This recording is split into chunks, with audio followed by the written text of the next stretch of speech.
Like to die early, consuming processed foods may be a good way to do so. For many people, only 70% of the calories we consume nowadays come from processed foods. While they can be easier to access and provides a large variety, processed foods are detrimental to our health. They could lead into a lesser quality of life and shorten our precious lifespan that is already so very short. People who care about their health and well-being should be eating more real food and less processed foods. Processed foods are high in fattening ingredients, such as sugar, trans fats, refined carbohydrates, and corn syrup. A diet high in them can cause your body to burn up to 50% less calories. Also, processed foods have been shown to provide high risks for cancer, obesity, and heart disease. According to research about a study that was done in mice, chemicals known as emulsifiers were found to alter the bacteria makeup in the colon, which affects health directly and can be linked to obesity and gut disease. Some may say that processed foods offer more variety and a wider range of nutrients to choose from.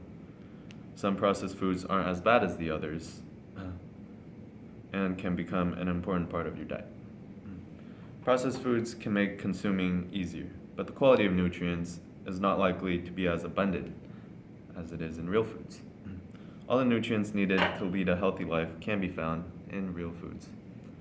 Processed foods have become such a big part of our lives, so it is important to know the effects of what we are consuming.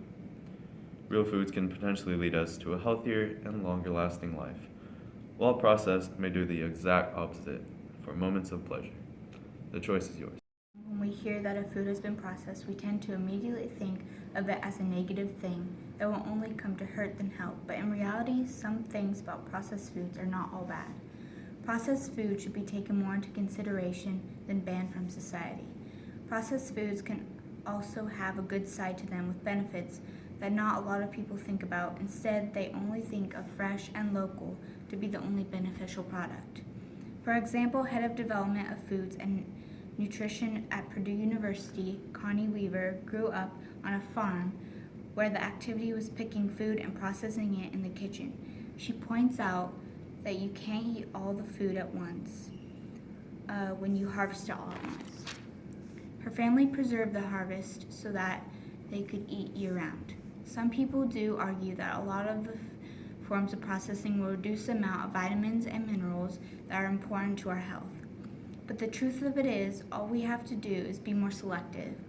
Because all processed foods are not created equal, some of the processing that foods go through can actually make them good for you, like yogurt or canned beans.